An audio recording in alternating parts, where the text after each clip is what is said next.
Hello प्यारे दोस्तों, आप सब ठीक हो? आशा है अच्छे होंगे, तंदुरुस्त होंगे। और आप सभी का मोस्ट वेलकम आपके अपने online platform gene study with रोजगार में। और आज मैं आप सबको सबसे पहले आज जो एक स्पेशल दिन है एक शिक्षक के लिए, आप सभी को शिक्षक दिवस की हार्दिक शुभकामनाएं। आज जो है एक टीचर के लिए एक विशेष दिन है, ठीक है। इस दिन जो है हमारे जो भारत के प्रथम राष्ट्रपति थे डॉक्टर सर्वपल्ली राधाकृष्णन, उनका जन्म दिवस के रूप में शिक्षक दिवस को मनाया जाता है। तो आप सभी को पता होगा इस चीज़ के बारे में, ठीक है। वे हमारे देश के प्रथम राष्ट्रपति भी रहे और शिक्षक भी थे, ठीक है। और आज के दिन इसको बड़े ही और हर्षोल्लास से बनाया जाता है। बेटा, एक टीचर ही एक ऐसा व्यक्ति है जो चाहता है कि उसका शिष्य यानी उसका स्टूडेंट उससे भी बड़ा पदाधिकारी बने, उससे भी आगे जाके बढ़ोतरी करे, ठीक है। तो एक टीचर को अपने स्टूडेंट से कोई लालच नहीं रहता, केवल एक लालच रहता है। वो इस लालच में जीता है, टीचर अपने स्टूडेंट के इस लालच में जीता है कि वो कहता है जब भी मेरा स्टूडेंट यानी मेरा शिष्य जब भी कामयाब हो तो उसकी ज़िंदगी में एक लाइन मेरे नाम की भी हो। बस यही लालच है ना, धन दौलत तो ऊपर वाला जो है देते ही रहता है। तो फिर दोबारा से आप सभी बच्चों को, मेरे प्यारे बच्चों को शिक्षक दिवस, टीचर डे की बहुत ढेरों शुभकामनाएं। और आप अपने गुरु का जैसा भी है, ठीक है, उसका मान सम्मान करें, आदर करें, ठीक है। चलो जो है अब अपनी जो क्लास है जिस विषय में आई है उस पर बात करते हैं, ठीक है। आज आपकी एंशिएंट हिस्ट्री की जो है तीसरी क्लास है, प्राचीन भारत की। तो उस क्लास को जो है कंटिन्यू करते हैं, ठीक है। तो आज जो है प्राचीन भारत की आपकी कौन सी क्लास है? प्राचीन भारत की तीसरे नंबर की क्लास है। तो इससे पिछली क्लास देखने के लिए हमारे चैनल पर जाए और कंटिन्यू बने रहे, ठीक है।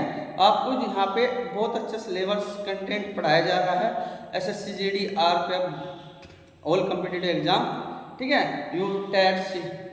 यूपी टेट सुपर टेट आदि में जो है यहाँ से पर्सन आने की संभावना है, ठीक है। तो मैंने आपको पिछली क्लास में जो पढ़ाया, तो आज चलते हैं नेक्स्ट पढ़ेंगे आज वैदिक सभ्यता, वैदिक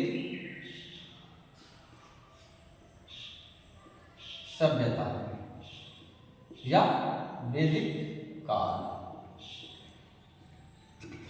वैदिक सभ्यता, वैदिक काल। बच्चों, यदि आपको क्लियर वॉइस ना आ रही हो, यदि क्लियर दिख ना रहा हो तो आप हमें कमेंट करके बता सकते हैं, ठीक है। जैसे भी आपको कोई परेशानी हो, कोई दिक्कत हो किसी भी प्रकार की, तो आप हमें जो है कमेंट करें और बताएं। तो वैदिक सभ्यता और वैदिक काल, ठीक है बेटा। वैदिक सभ्यता और वैदिक काल। जो बेटा ये वैदिक शब्द है, जो ये वैदिक शब्द है, ये शब्द जो है वेद से बना हुआ है। किससे? वेद से बना है, ठीक है। क्योंकि उस टाइम में वैदिक सभ्यता में वेदों पर ज़्यादा बातचीत यानी वेदों से ज्ञान प्राप्त करते थे। तो इसलिए इस सब यानी वो सभ्यता क्या थी, अधिकतर वेदों को पढ़ने वाली थी। इसका इसका नाम वैदिक सभ्यता या वैदिक काल रख दिया गया। और ये शब्द जो वैदिक शब्द है आपका प्यारे बच्चों, ये वेद से बना है, जिसका अर्थ है, इस वेद शब्द का अर्थ है ज्ञान। क्या है बेटा? ज्ञान, ठीक है। और इस वैदिक सभ्यता के अंदर, ठीक है, इस वैदिक सभ्यता में जो व्यक्ति मनुष्य निवास करते थे वे आर्य कहलाते थे। क्या कहलाते थे? आर्य, ठीक है। और इस आर्य शब्द का मतलब है कुलीन या श्रेष्ठ। क्या है? इस जो आर्य शब्द है इसका मतलब क्या है? कुलीन या श्रेष्ठ, ठीक है। कुलीन या श्रेष्ठ वंश या उत्तम व्यक्ति। ठीक है बेटा, इस आर्य शब्द का मतलब क्या है? कुलीन या श्रेष्ठ या उत्तम व्यक्ति। ठीक है बेटा। और इस वैदिक साहित्य, इसमें आपका एक वैदिक साहित्य है जो मतलब इसमें लिखे गए कथन थे वैदिक साहित्य। वैदिक साहित्य को श्रुति भी कहा जाता था, जिसका अर्थ है सुना हुआ। ठीक है, जिसका अर्थ है सुना हुआ। वैदिक साहित्य क्या कहा जाता था? श्रुति। इसको क्या कहा जाता है? श्रुति। श्रुति भी कहा जाता है, श्रुति भी कहा जाता है। अर्थ इसका क्या है? श्रुति का, श्रुति जो शब्द है इसका अर्थ है सुना हुआ। क्या है बेटा? सुना हुआ इसका अर्थ है। ठीक है। और जो ये आर्य व्यक्ति थे, ठीक है, जो आर्य व्यक्ति थे ये कैसे थे? ये राजपूत थे। क्या थे? राजपूत थे। ये जो थे राजपूत थे, आर्य। ठीक है। और इनकी जो भाषा थी, जो इनकी भाषा थी वो थी आपकी संस्कृत। क्या थी बेटा? संस्कृत इनकी भाषा थी। ठीक है। और जो किससे रिलेटेड थी? ग्रामीण सभ्यता से संबंध रखती थी। ठीक है, किससे? ग्रामीण सभ्यता से, ग्रामीण सभ्यता से संबंध था इसका। इससे ग्रामीण सभ्यता से संबंध था। ठीक है। और आर्य जो थे उनका मुख्य पेय सोमरस था। क्या था? सोमरस। इनका मुख्य पेय क्या था बेटा? आर्य का जो मुख्य पेय था, इनका मुख्य पेय क्या था? सोम रस। क्या था? सोमरस। और प्रिय पशु की बात हुई, जो ये आर्य थे ये बेटा पशु भी रखते थे, और उनमें भी कौन सा पशु इनका प्रिय था आपको बताना है। तो इनके प्रिय पशु तो क्या था? घोड़ा। ठीक है। और प्रिय देवता, क्योंकि ये देवता की पूजा करते थे, किसको ज्यादा मानते थे ये? तो इंद्र, भगवान इंद्र देवता को क्या है? उसको बहुत ही प्रिय मानते थे। ठीक है।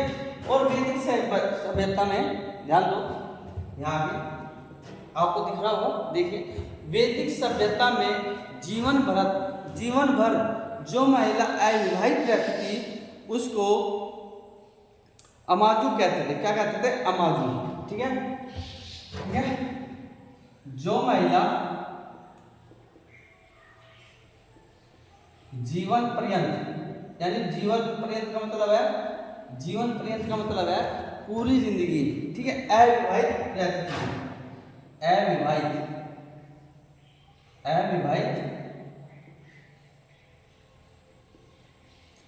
रहती थी उसे अमाजू कहते हैं। क्या कहते हैं? अमाजू। ठीक है बेटा। यानी कहने का मतलब यह है जो स्त्री थी, औरत थी, ठीक है, वे क्या थी? जिंदगी भर जो मतलब शादी ना करे थी, यानी कुंवारा रहती थी, उनको अमाजू कहते थे। ठीक है। आपको इतना पता चल गया, तो चलते हैं नेक्स्ट स्लाइड की तरफ। तो आप इसका स्क्रीनशॉट ले लीजिए। ठीक है। मैं एक सेकंड के लिए जो है बोर्ड से हट जा रहा हूँ। ठीक है। मैंने पढ़ा, अभी आपको बताया कि जो वैदिक सभ्यता थी आपकी वेदों से संबंधित थी, इसलिए उसका नाम वैदिक सभ्यता पड़ा। ठीक है। और जो वेद शब्द से ही, जो वेद शब्द है उसका मतलब ज्ञान, यानी ज्ञान को प्राप्त करना। ठीक है। ज्ञान से संबंध है। और इसमें जो है इस वैदिक सभ्यता में आर्य निवास करते थे।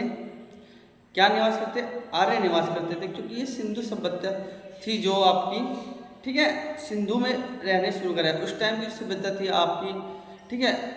उसके बाद सभ्यता आई थी ये वैदिक सभ्यता, सिंधु सभ्यता के बाद।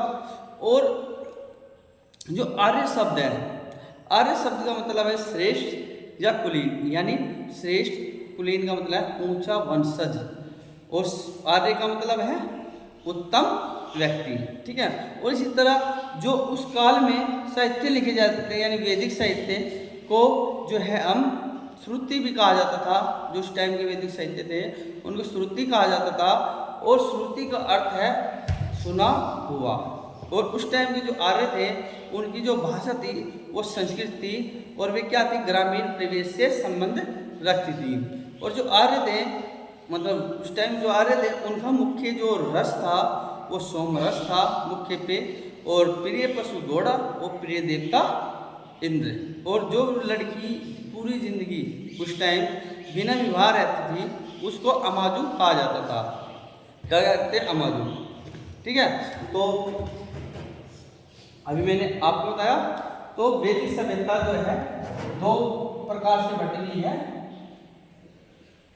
वैदिक सभ्यता जो है आपकी दो प्रकार से बटी हुई है। पहला जो आता है आपका इसके अंदर, ठीक है, पूर्व वैदिक सभ्यता या ऋग्वैदिक काल कहा जाता था। क्या कहा जाता था इसको, ऋग्वैदिक काल, ऋग्वैदिक काल या पूर्व वैदिक सभ्यता, पूर्व वैदिक सभ्यता। और दूसरी जो आपकी सभ्यता है, वैदिक सभ्यता को ही दो भागों में जो है कैटेगराइज कर दिया गया। और दूसरी जो थी आपकी उत्तर वैदिक सभ्यता। क्या थी, उत्तर वैदिक सभ्यता। ठीक है बेटा। और जो ये सभ्यता थी आपकी, ये थी आपकी 1500 से 1000 ईसा पूर्व। ठीक है बेटा, ईसा पूर्व। ठीक है, और ये आपकी क्या थी, 1000 से 600 पूर्व, ईसा पूर्व। ठीक है, इस काल में क्या होता था बेटा, ऋग्वेद जो है हमारा सबसे प्राचीन वेद है, इसमें क्या होता है, ऋग्वेद था तो उसका ज़्यादा जो पढ़ने का तरीका था वो ज़्यादा प्रचलित था। यानी ऋग्वेद के जो अमल नियम रूल थे वे ये लोग जो है उसको निभाते थे। और उसके बाद सभ्यता आई आपकी उत्तर वैदिक सभ्यता आई। तो इन दोनों में देखते हैं क्या अंतर है। ठीक है, इन दोनों में देखते हैं क्या अंतर है, कैसे है। तो ऋग्वैदिक सभ्यता जो है बहुत अच्छी सभ्यता थी। ठीक, उसके बाद जो सभ्यता है वैदिक सभ्यता आई, उत्तर वैदिक। ठीक है, वैदिक सभ्यता को इन दो भागों में बांट दिया गया, ऋग्वैदिक काल और उत्तर वैदिक सभ्यता। ठीक है, तो सबसे पहले देखते हैं हम जो व्यक्ति थे जो यहाँ पे व्यक्ति थे ऋग्वैदिक में, वे भी क्या थे, आर्य थे। क्या थे, यहाँ भी क्या निवास करते थे, आर्य। और यहाँ भी क्या थे व्यक्ति, जो व्यक्ति थे यहाँ पर भी क्या थे, यहाँ पे भी ये क्या थे, आर्य थे। ठीक है, और इनका निवास ऋग्वैदिक में क्या था, जो आर्य निवास करते थे। देखो व्यक्ति यहाँ भी आर्य थे, यहाँ भी आर्य थे, लेकिन जो यहाँ निवास करते थे, जो निवास स्थान था उनका वो पंजाब और अफगानिस्तान। कहाँ पे, अफगानिस्तान। और आर्य सर्वप्रथम समुद्र तट पर आए। आर्य सर्वप्रथम नदी तट पर रहेगा। ठीक है, और इनका निवास स्थान क्या था, उत्तर वैदिक सभ्यता में इनका निवास स्थान क्या था। ठीक है, मध्य भारत को मैक्स मुलर ने आर्यों का मुख्य स्थान बताया। ठीक है, जो मध्य भारत था हमारा उसी को जो है इनका मुख्य निवास स्थान बताया। ठीक है, मध्य भारत क्या था इसका निवास स्थान, मध्य भारत। और किसने बताया, मैक्स मुलर ने। मैक्स मुलर जी ने कहा कि जो मध्य भारत है इनका जो है प्रमुख क्या था, निवास स्थान था। ठीक है, और जो यहाँ पे नदी की बात करें, यहाँ पे नदी जो मुख्य नदी थी, ठीक है, जो मुख्य नदी थी यहाँ पे सिंधु थी। क्या थी, सिंधु। क्या थी, सिंधु। और इस नदी का यहाँ पे सर्वाधिक बार चर्चा हुई है, चर्चा हुई। और यमुना नदी की 3 बार, और गंगा नदी की 1 बार। ठीक है बेटा, याद रहेगा, यमुना नदी की 3 बार चर्चा हो रही और गंगा नदी की 1 बार चर्चा हो रही। और यहाँ पे नदी से बात है तो सबसे पवित्र नदी ऋग्वेदिक काल की जो आर्य मानते थे सबसे पवित्र नदी वो सरस्वती को मानते थे। किसको? सरस्वती को। तो पवित्र नदी कौन सी थी यहाँ पे? पवित्र नदी थी क्या थी? सरस्वती। क्या थी? सरस्वती। ठीक है बेटा। और यहाँ पे जो नदी थी पवित्र नदी, जो उत्तर वैदिक सभ्यता के लोग थे वे गंगा नदी को ही पवित्र मानते थे। क्या मानते थे? गंगा नदी को। और गंगा नदी का ही सबसे ज़्यादा बार जो है इसका प्रचलन यानी चर्चा हुई। ठीक है, इसी की सर्वाधिक बार जो बात हुई या चर्चा हुई ऋग्वेदिक उत्तर वैदिक सभ्यता में गंगा नदी की। और यहाँ पे सर्वाधिक जो चर्चा हुई बात वो सिंधु सभ्यता की हुई। ठीक है। और यदि यहाँ व्यवसाय की बात करी जाए, यहाँ पे व्यवसाय यानी इनकी जीवनचर्या, जीवन जीने यानी किसके द्वारा ये अपनी जीवनचर्या चलाते थे, इनका काम क्या था? तो इनका काम था पशुपालन। क्या? पशुपालन। यानी ऋग्वेदिक काल में जो आर्य थे ये पशुपालन करते थे, यानी पशुओं को पालते थे और उनसे जो है अपना पालन पोषण करते थे। और इनका व्यवसाय क्या था? यदि इनके व्यवसाय की बात करें, ये उत्तर वैदिक सभ्यता जो थी पूरी तरह से कृषि पर डिपेंड थी, यानी कृषि ही इनका क्या था? मुख्य व्यवसाय था। ठीक है। और इनकी सभ्यता कैसी थी? सभ्यता की बात करें तो इनकी सभ्यता कैसी थी? ट्राइब थी, यानी काबिले में रहते थे। यानी यहाँ के लोग कैसे रहते थे? यानी ये कैसे वहाँ पे रहते थे? ये वहाँ पे काबिले में रहते थे, यानी बहुत बड़े 8, 10, 20, 30 घर थे, छोटे छोटे तंबू टाइप के। तो उन जो वहाँ पे ये रहते थे उसी स्थान को क्या बोला जाता? कबीला बोला जाता था उस टाइम। और जो ये उत्तर वैदिक सभ्यता के आर्य थे इनके निवास स्थान को क्या बोला जाता था? जनपद। क्या बोला जाता था? जनपद। क्या बोला जाता था? जनपद। ठीक है।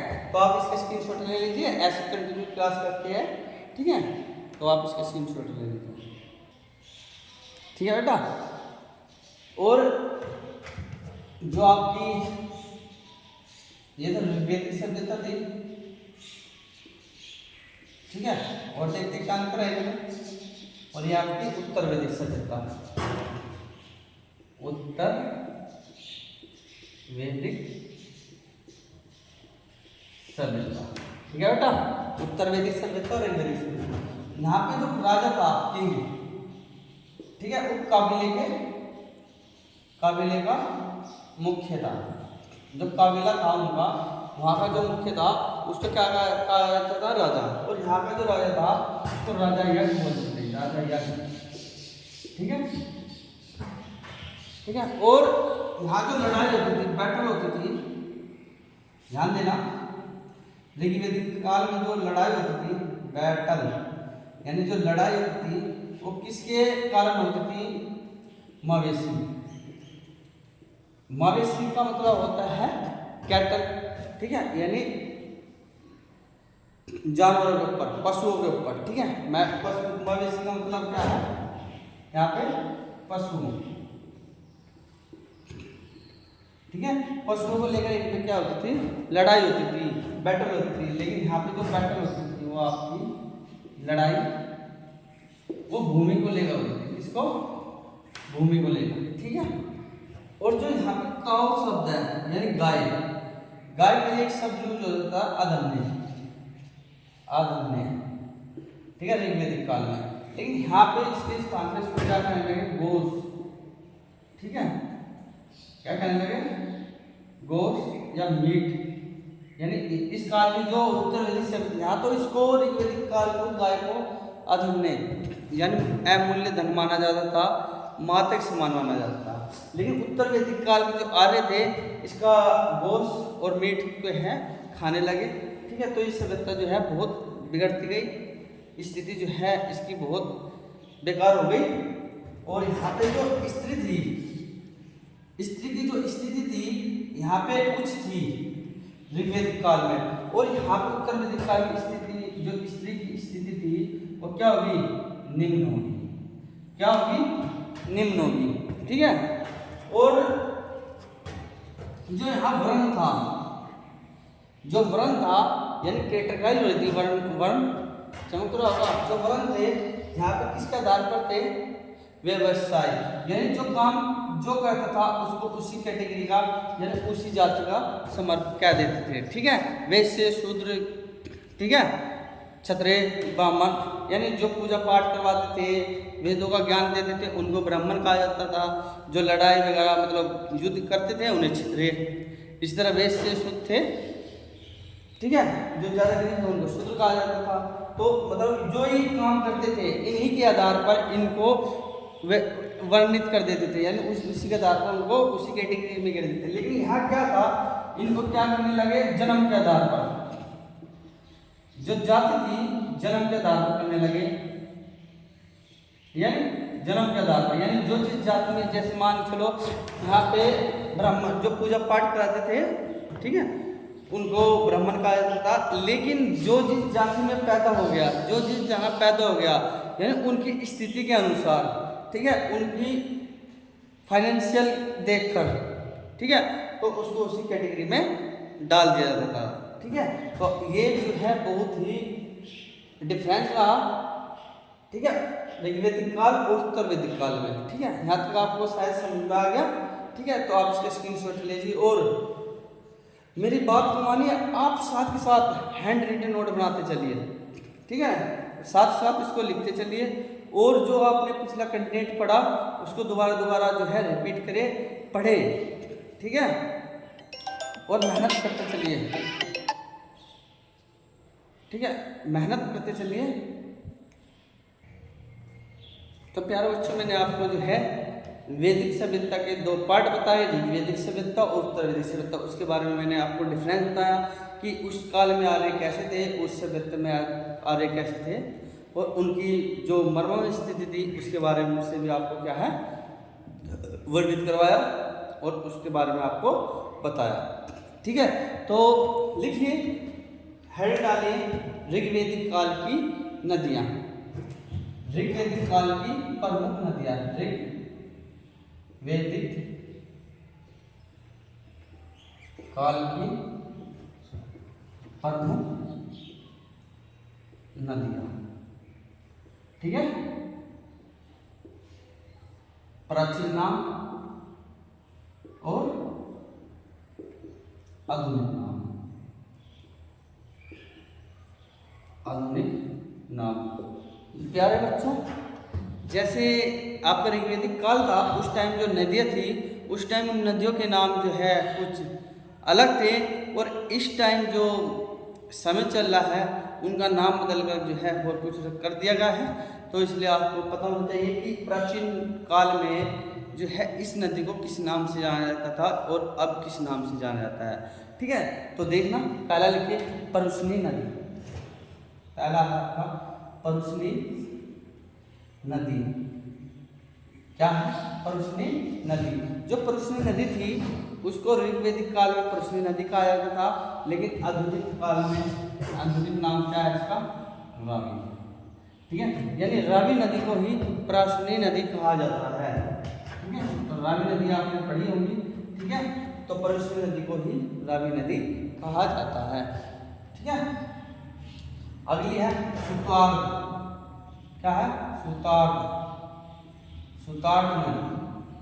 सुतार्ग नदी जो है आपको सतलुज नदी के को कहा जाता है। ठीक है, सुतार्ग नदी पहले इसको कहा जाता था सतलुज नदी, जो आज के टाइम में नाम प्रचलित है उसका सतलुज नदी, उसको ही सुतार्ग नदी कहा जाता था। एक है आपका विपाशा, विपाशा नदी, विपाशा नदी। तो विपाशा नदी, ठीक है, पुराने समय में जो व्यास नदी थी उसको विपाशा नदी कहा जाता था। ठीक है, तो व्यास नदी को ही क्या कहा जाता था? विपाशा नदी आप कहा जाता था। एक है आपकी सदानीरा, सदानीरा यानी सदैव बहने वाली, यानी सदैव नील माने जल, सदैव हमेशा उसके अंदर जल रहता था। तो वो नदी थी आपकी गंडक नदी, यानी गंडक नदी का मतलब गंगा नदी। ठीक है, एक आपके दृष्टि, क्या है आपकी? दृष्टि। तो दृष्टि जो नदी है आपकी वो घग्गर नदी को कहा जाता था। कौन सी को? घग्गर। जो आपकी गंगा नदी है उस नदी को द्रष्टद्वती नदी कहा जाता था, और आपकी है गोमती नदी। क्या है? गोमती नदी। तो गोमती जो नदी है उसको गोमल कहा जाता है। क्या कहा जाता है? गोमल। ठीक है, गोमती नदी जो थी पुराने समय, अब उसको आधुनिक नाम गोमल है। ठीक है, फिर है वितस्ता नदी। क्या है? वितस्ता नदी। ठीक है, वितस्ता नदी को जो है आपको झेलम नदी कहा जाता है। क्या? झेलम नदी। झेलम नदी इसको कहा जाता है। ठीक है, और आपकी आशिकनी। ठीक है, आशिकनी नदी जो है आपको आशिकनी नदी, और इस नदी का जो नया नाम है आज, आधुनिक नाम वो है चिनाब। ठीक है, तो इन नदी को जो है, जो पुराना नाम था एक नए नाम पे परिवर्तित हो चुके हैं, तो आपको इसको जो है याद करना है। यानी परसुनी नदी को रावी नदी, ठीक है, और शुद्धोदय नदी को सतलुज नदी, और विपासी नदी को व्यास नदी, और सदानीरा गड़न, द्रष्टवती, घग्गर, गोमती, गोमल, वितस्ता झेलम नदी, और अश्विनी नदी को चिनाब नदी कहा जाता है। ठीक है, तो इतना आपको पता चलेगा। तो इसको में है, आप स्क्रीनशॉट ले लीजिए, थोड़ा सा और करवा रहे हैं। ठीक है, तो आज जो है आपका, ठीक है, वैदिक सभ्यता यानी प्राचीन भारत का जो आपका पहला पोर्शन था, वैदिक सभ्यता, वेदों से संबंधित जो प्रश्न आने हैं जहाँ से, वो आज जो है आज आपका क्लियर हो जाएगा। तो कल से आपको जो है सिंधु सभ्यता पढ़ाई जाएगी, IBC। ठीक है, यानी इंडस वैली सिटीजनशिप। ठीक है, वो पढ़ाई जाएगी, सिंधु सभ्यता। ठीक है, यानी हड़प्पा सभ्यता, तो वो पढ़ाई जाएगी। तो आप इसके स्क्रीनशॉट ले लीजिए। तो बच्चों हेड डाल लीजिए, प्रमुख दर्शक व उसके प्रवर्तक। ठीक है, ये मेरा नाम इसको कर लीजिए, प्रमुख दर्शन एवं उसके प्रवर्तक। ठीक है बेटा, प्रमुख दर्शन एवं उसके प्रवर्तक। जैसे यहाँ हेडिंग डालिए दर्शन, और यहाँ हेडिंग डालिए प्रवर्तक। ठीक है, यहाँ पे हेडिंग डालिए दर्शन, और यहाँ पे हेडिंग डालिए प्रवर्तक। ठीक है, तो चावाक क्या था? चावाक दर्शक था जो आपका, उसके जो प्रवर्तक थे वे चावाक ऋषि थे। कौन थे? चावाक ऋषि थे। ठीक है बेटे, योग प्रवर्तक, योग दर्शन के जो योग दर्शन थे उसके प्रवर्तक कौन थे? पतंजलि। कौन से बेटा? पतंजलि। कौन थे? पतंजलि। ठीक है, आगे चलो। सांख्य, सांख्य जो दर्शन थे, सांख्य दर्शन, उनके जो प्रवर्तक थे वे थे कपिल। क्या था? कपिल। ठीक है, कौन थे? कपिल ऋषि। कौन थे? कपिल ऋषि। और न्याय, न्याय दर्शन के जो प्रवर्तक थे, न्याय दर्शन के, उनका क्या नाम था? गौतम ऋषि। क्या नाम था? गौतम ऋषि। ठीक है, पतंजलि सारे क्या है? महर्षि ऋषि थे, जो ये हमें बताया। पूर्व मीमांसा, पूर्व मीमांसा, पूर्व मीमांसा के दर्शन जो थे उसके जो ऋषि थे वे थे जैमिनी। कौन थे? जैमिनी। हमारे जैमिनी जो ऋषि थे वे थे। और उत्तर मीमांसा, उत्तर मीमांसा, उत्तर मीमांसा के जो वे थे बाद नारायण। कौन थे? बाद नारायण, बाद नारायण। ठीक है बेटा, और वैश्विक के कनाद, वैश्विक दर्शन जो थे उसके जो प्रवर्तक थे वे कनाद ऋषि थे। ठीक है, कौन थे? कनाद ऋषि। ठीक है, तो 2-3 है, नोट करके लिख लीजिए लाइन। इसमें जो मैं आपको लिखवाना चाह रहा हूँ, शायद इधर आपको चमक नहीं रहा है, तो इधर देख लीजिए। तो ठीक है, आपको चमक गया है, लिख लीजिए। तो जो आपके शतपथ ब्राह्मण है, शतपथ ब्राह्मण, शतपथ ब्राह्मण, ठीक है, इसमें जो है पुनर्जन्म का उल्लेख हुआ है, पुनर्जन्म का उल्लेख हुआ है, ठीक है बेटा। कल्याणी याद रखिए कि शतपथ ब्राह्मण में क्या हुआ है, पुनर्जन्म का उल्लेख, ठीक है, ठीक है। अगली लाइन लिखिए इसके अंदर धर्म, ठीक है बेटा, अर्थ, व्याकरण यानी काम को, ठीक है, को त्रिवर्ग कहा जाता है। क्या कहा जाता है? त्रिवर्ग कहा जाता है, त्रिवर्ग कहा जाता है, ठीक है। तो इसको लिखते चलिए। तो मैं बता रहा हूँ गहरे सूत्र में आपको सूत्र पढ़ाए थे तो उसमें चुनिएगा। तो गृह सूत्र में 16 प्रकार के संस्कार बताए थे, 16 प्रकार के संस्कार और 8 प्रकार के विवाह बताए गए हैं। क्या प्रकार होता है? विवाह बताए गए हैं, ठीक है बेटा। आशा है आपको आज का पढ़ा हुआ अच्छा लगा हो, ठीक है।